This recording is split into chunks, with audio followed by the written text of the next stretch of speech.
বন্ধুরা এখানে দিয়েছি কাঁচা লঙ্কা ফোড়ন সর্ষের তেলের মধ্যে, এরপর দিলাম কালো জিরে আর বেগুনটা আগে থেকে কেটে রেখেছি। নমস্কার বন্ধুরা, চলে এলাম বং রাঁধুনি রান্নাঘরে আরও একটি নতুন পর্বে। বন্ধুরা আজ বাজার থেকে নিয়ে এসেছে পাবদা মাছ আর সাথে আছে পমফ্রেট।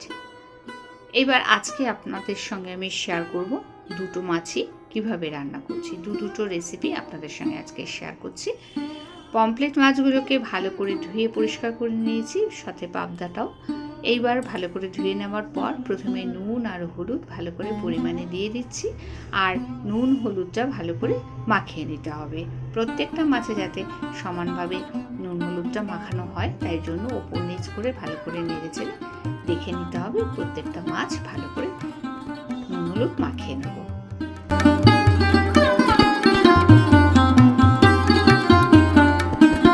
হলুদ মাখানো হয়ে গেছে মাছে, কড়াইতে তেল দিয়েছি, তেলটা গরম হয়ে গেছে যখন, কাঁচা গন্ধ চলে গেছে, সর্ষের তেল তো তারপরে মাছগুলোকে ভেজে নিতে হবে।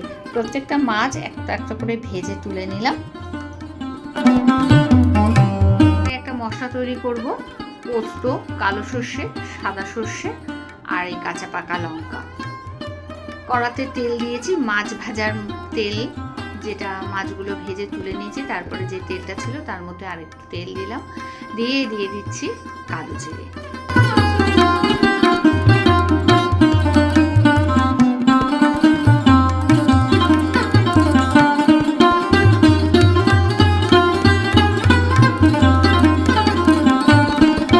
প্রথমে এখানে পেঁয়াজ বাটা দিচ্ছি, তেলের মধ্যে পেঁয়াজ বাটাটা দিয়ে ভালো করে ভেজে নেব।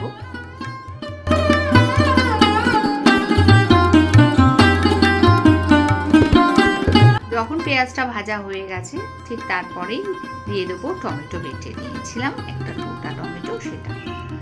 এবার পেঁয়াজটা টমেটোটা ভালো করে ভাজা হবে।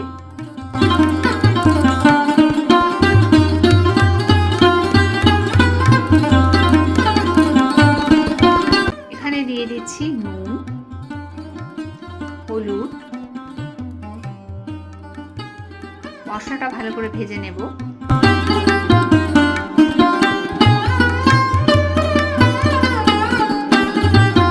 ভাজার কাছে তেল ছেড়েছে, আর ওখানে যে আগে থেকে পোস্ত, কালো সর্ষে, সাদা সর্ষে বেটে নিয়েছিলাম, সেই পোস্ত, কালো সর্ষে, সাদা সর্ষে বাটাটা এর মধ্যে দিয়ে দিলাম।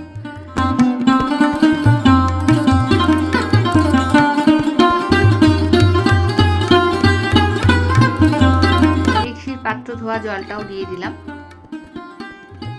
এটা এখন একটু ফুটে উঠুক, ফুটে ওঠার পর এখানে মাছগুলো দিয়ে দেবো একটা একটা করে।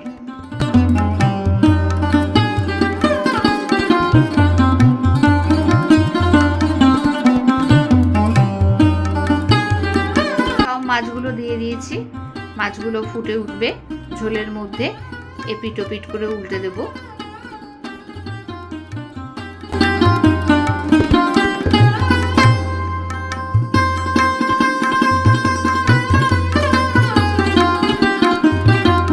সামান্য নুন দিলাম। পুরোপুরি যখন হয়ে গেছে, এবার অন্য পাত্রে নামিয়ে রাখলাম।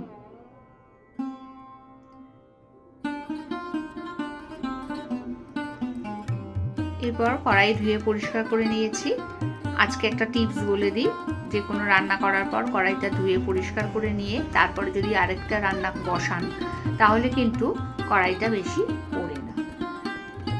পরিষ্কার করে কড়াইটা নিয়ে তার মধ্যে আবার তেল দিয়েছি, সর্ষের তেল দিয়ে এবার পাবদা মাছগুলো ভেজে নেব। পাবদা মাছগুলো ভেজে তুলে নিলাম। সব কটা মাছ যখন ভাজা হয়ে গেছে, ওই তেলের মধ্যে এবার আমি দিয়ে দেবো ফোড়নে কাঁচা লঙ্কা আর কালো জিরে। কালো জিরে, কাঁচা লঙ্কা, ফোড়নটা ভাজা হয়ে গেলে এই যে বেগুনটা আগে থেকে কেটে রেখেছিলাম, সেই বেগুনটা এর মধ্যে দিয়ে দিলাম। বেগুনটাকে ভেজে নিতে হবে। পরিমাণে নুন দিচ্ছি, হলুদ দিচ্ছি, দিয়ে দেবো এখানে রেগুলার মশলা, ধনের গুঁড়ো, জিরে গুঁড়ো, লঙ্কার গুঁড়ো, হলুদ,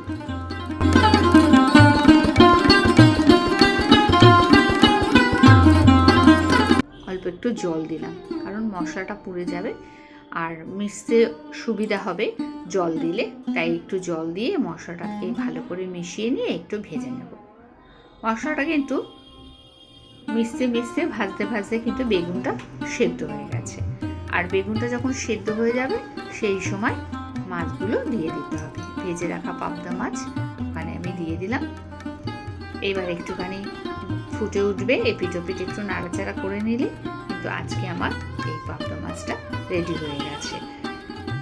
কেমন লাগলো আমার এই ভিডিওগুলো অবশ্যই কমেন্টস করে জানাবেন বন্ধুরা। ভালো লাগলে প্রচুর প্রচুর শেয়ার করে দেবেন, একটা লাইক করবেন। আপনাদের একটা লাইক আমার নতুন ভিডিও করার অনুপ্রেরণা জাগায়। পাবদা মাছ রেডি হয়ে গেছে। আর বলবো বন্ধুরা, এখনও যারা সাবস্ক্রাইব করেনি তাদেরকে সাবস্ক্রাইব করতে, সাবস্ক্রাইব করে পাশে থাকা বেল আইকনটি অল ক্লিক করে দেবেন। আজকে বন্ধুরা দুপুরের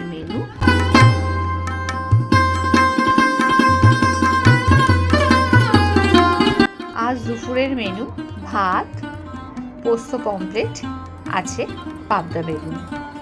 বন্ধুরা আজ এই পর্যন্ত, ফিরে আসছি পরবর্তী ভিডিও নিয়ে পরবর্তী সময়। ভালো থাকবেন, সুস্থ থাকবেন। আমার সঙ্গে থেকে পুরো ভিডিওটা দেখার জন্য অনেক অনেক ধন্যবাদ।